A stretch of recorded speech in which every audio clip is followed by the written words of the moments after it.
What do you want? Oh, true story, that's happened. So anyway, but my favorite moment is at the end of the one season where they are, you know, after not Chloe. What is the shepherdess's name? I'm blanking. Nora. Nora, thank you. Where they left her on her way, and they're standing there, and Holo, all jealous, is like, you know, tell me what you think or whatever, and he's trying to say it, but he waits until the bells start tolling, so he can't, so that she can't hear him, and he's like, I love that whole moment, and she like throws the beer stein at him. I love their whole relationship because it's so complex and multi-layered, and it's so like real ones.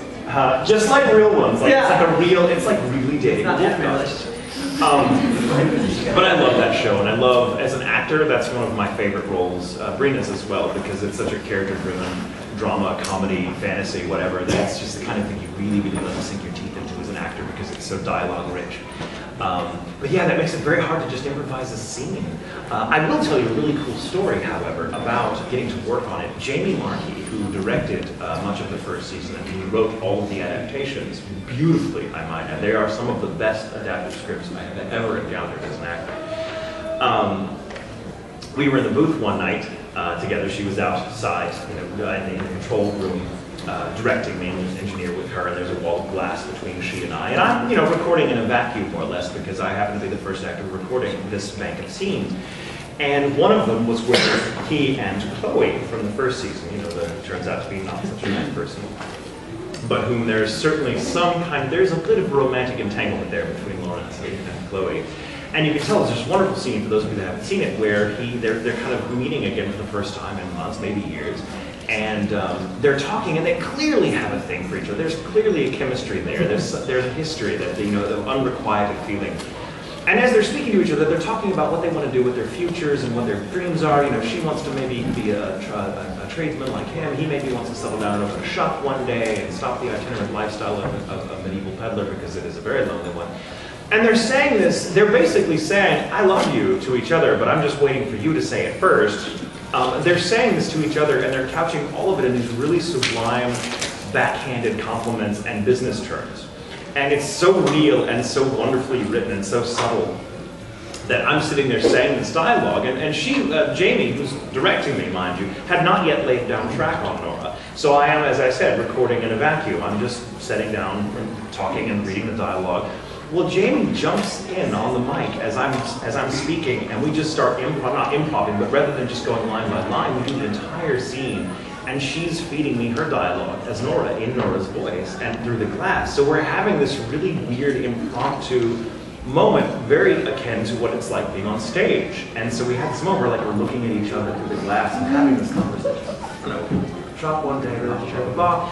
And it got very real and very organic. And what's great about it is that Nick, the engineer, just kept recording the whole thing and went back, and all of it fit and all of it worked. And so that particular scene, if you know the one, I remember the one I'm talking about, Jamie and I recorded, or at least my portion was recorded actually playing off of her. And then she went in later and played off of what she got off of playing off of me, which sounds very complicated, but that rarely happens. And so getting to record on that show, there was a number of organic moments like that that made it one of the best experiences of my career. So thank you for bringing up Spice, and well, please all of you go and watch it, treat yourselves. Very, very good.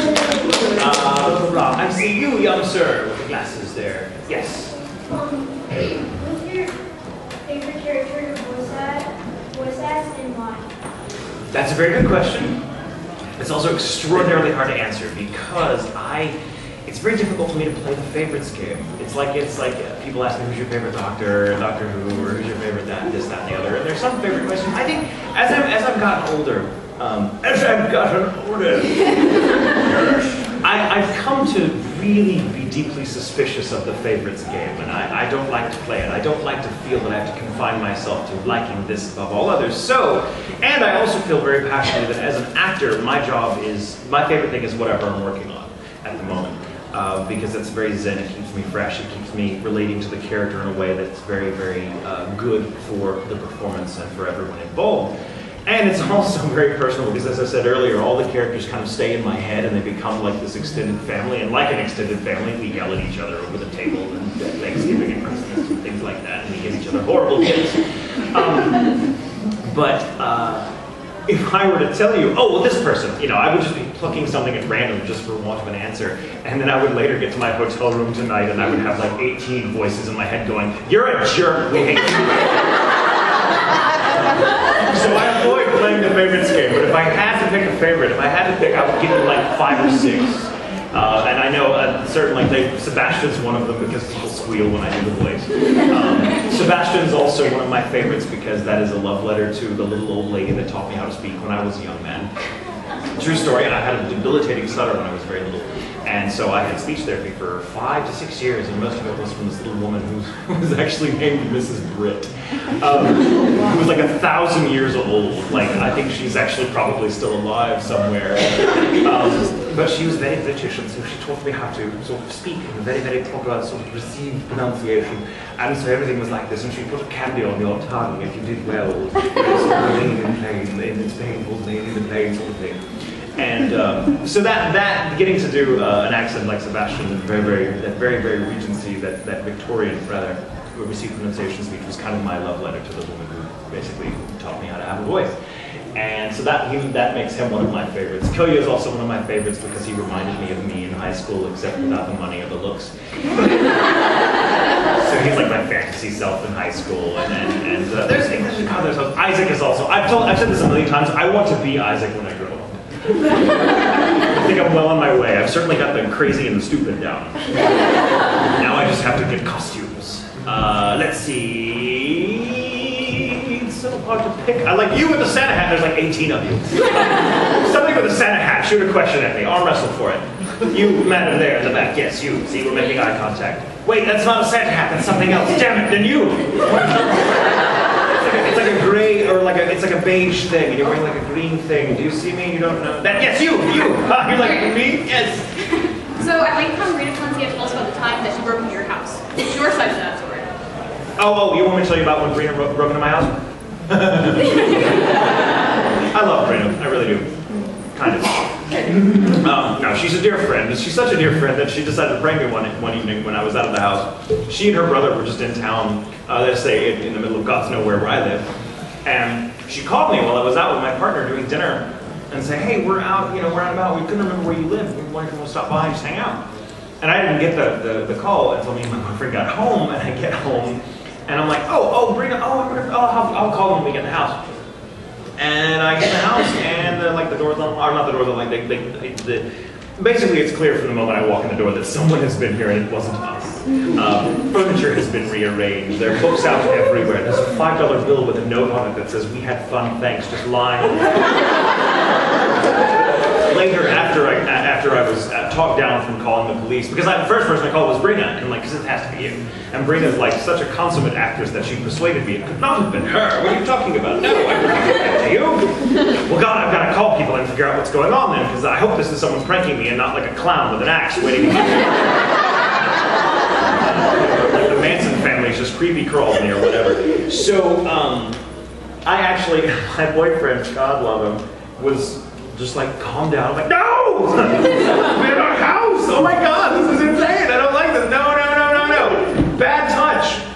Well, I wanted to call the cops, and he was like, "It's got to be someone we know. Let's call around a little bit." And I'd actually calmed down a bit, called a few people, and was like, "Okay, it's got to be someone I know.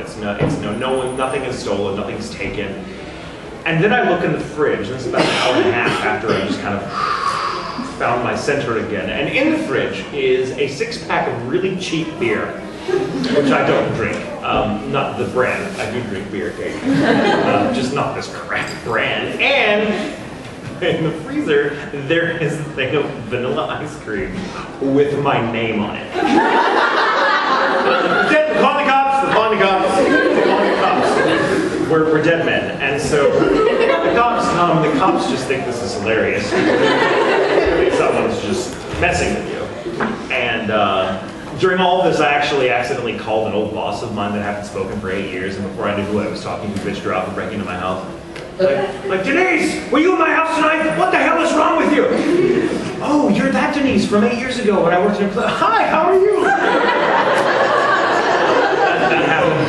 And then, and Rita will tell you that she meant to call me right back. I don't believe this part of her. She's like, I just kind of let him simmer for an hour or so, and then she got involved in watching something on television and forgot. So she let like 4 hours pass, during which much of this time I was in the corner of my own house, like in the fetal position, rocking back and forth, slapping away my boyfriend's arm every time he tried to comfort me. And she finally calls me back, and she will tell you she calls me back and goes, oh my God, I did it, ha ha. Not what happened. The little minx called me and she's like, hey Tatum, this is really weird. When they broke into your house, did they leave stuff in your fridge? Oh my God, yeah, like ice cream and beer. She's like, oh my God, someone's gotten me. We're like, this is a Sherlock Holmes story. You're gonna die. Someone's marked all the Funimation voice actors for death. They're gonna feed me my favorite ice cream till I die of like ice cream freeze or like brain freeze. And so I proceed to start ranting about like, oh my God, we have to call everyone. We have to pull our resources, find out what the hell's going on. And she's just like, Tatum, you're an ass. It was me.